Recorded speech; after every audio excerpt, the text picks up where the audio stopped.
message for you to help you get settled in on your first night. But then there was the bite of 87. Yeah. It's amazing that the human body can live without the frontal lobe, you know? Now, that might sound bad, I know, but there's really nothing to worry about.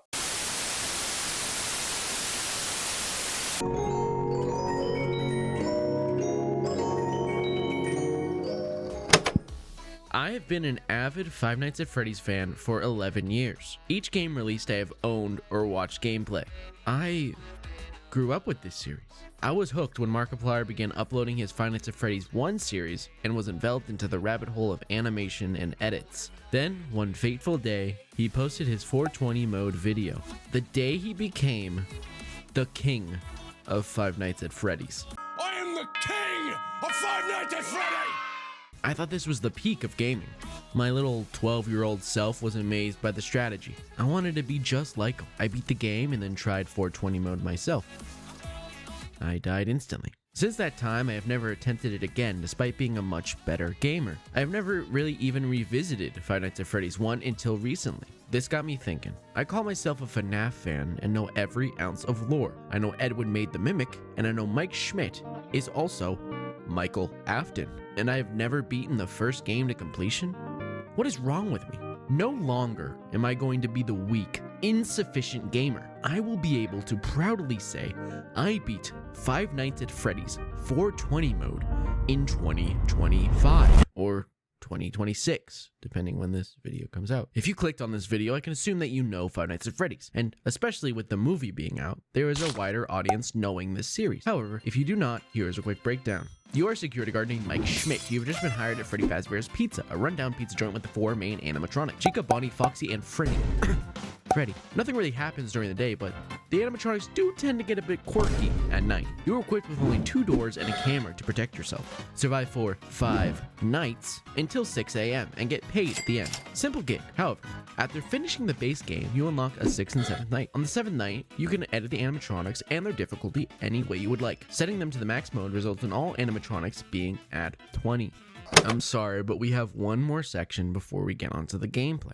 I have to tackle how this game works. This game being made in 2014 is really working towards our advantage. I am basically going to be repeating what a YouTuber, TheBones5, says in his 420 video. Go ahead and check out his full video for the better explanation, but here is this explanation in 45 seconds or less.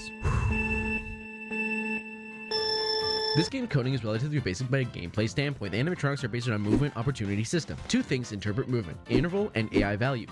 Interval is the amount of time before an animatronic can move. The game gives each animatronic a set time for them to move. Bones uses Bonnie in his description, so I will be also using Bonnie. His interval is 5 seconds, so every 5 seconds the game gives it an opportunity to move. This is where the AI value comes into play. The code will randomly roll a number between 1 and 20 based on the animatronic's AI value. If it is above it, it will not move. For our example of 2020 mode, this won't matter. Since 20 is the max, they will always be able to move within their interval, since the number generated will always be less than or equal to 20. Holy shit. Again, for a full description, go watch Bones' video. But for now, it is time. What do we do now? What do you mean? Now we can finally play the game. Oh yeah. As I opened my Steam launcher, I saw it was already downloaded to my PC, so I assumed it was fully beaten. However, it was not. I was sitting in an incomplete night 5. This is when I realized I replayed it because of my lovely girlfriend. Say hi.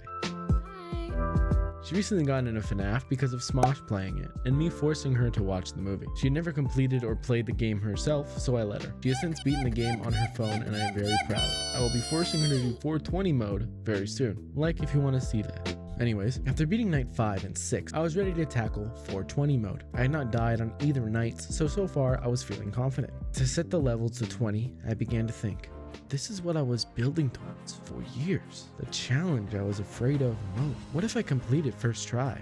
What if this is not an entertaining video? Less entertaining and informative ripoff of the Bones video, or worse, I'm hyping this up and I can't even beat it. I could not let that happen. I will succeed, and I will make it my own.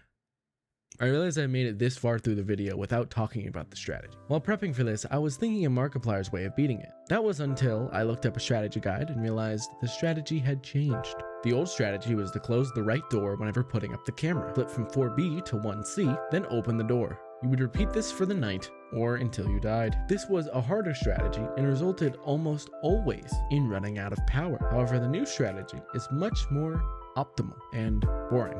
You immediately go to 4B and stay there while only checking the left light. This works since you are constantly checking the cam to delay Foxy, and you will see Chica to go into the cam before she goes to the door. However, there are some instances where she moves too fast and you will die.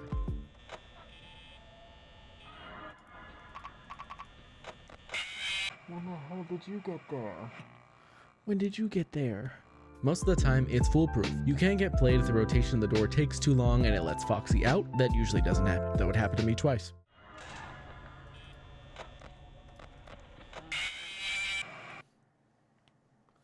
I didn't even mean to hit it that time. Fuck again, man.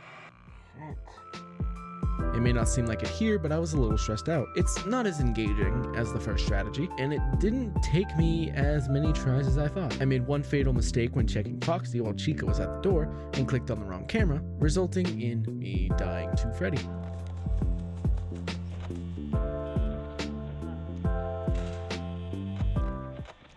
Uh-oh.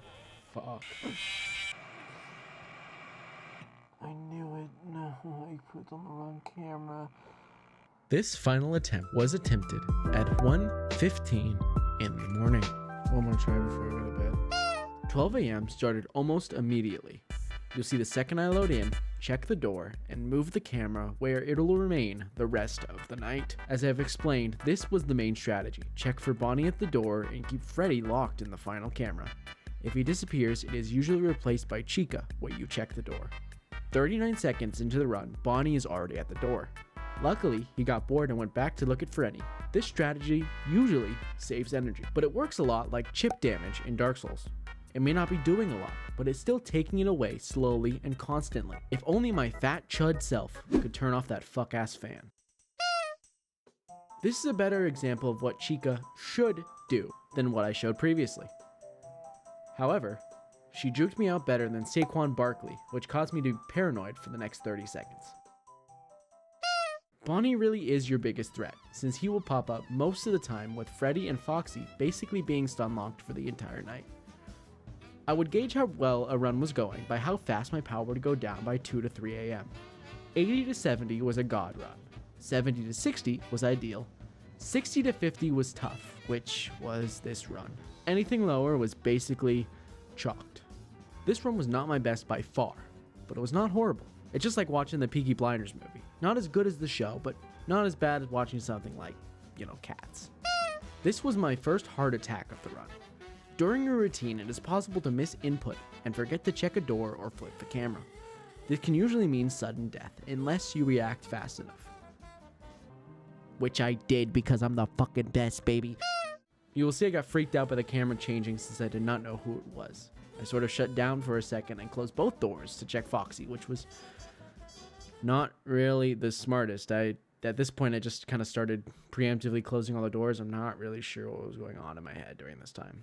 This was also recorded 6 months ago, so who fucking knows? 3 to 6 a.m. would usually be the time they keep switching off from door to door. This run, I was lucky with my Foxy placement and Chica not being as aggressive. However, this would be the worst case scenario. Going into 5 a.m. with 9% power. At this point, with Bonnie at my door, I decided this run would probably not be the one. Just another disappointment in a long string of them. My excitement was sinking, especially with both being at the doors again. This is where the final strategy comes in. Praying to Freddy Fazbear. Back in the day of Prime FNAF, Freddy would play his song, and you would just pray for the longest version possible, hoping it turns to 6 a.m. during the interaction. This was all up to chance. He has a 20% chance for playing a full minute, 20 seconds at the door, 20 seconds in front, and 20 of complete silence. And guess who decided he has insane luck today?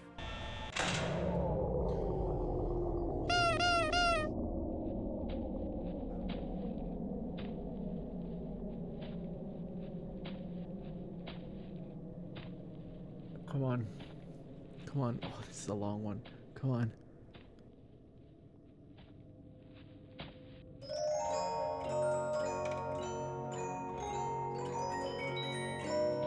Play your whole song, you stupid fuck. Play the whole song.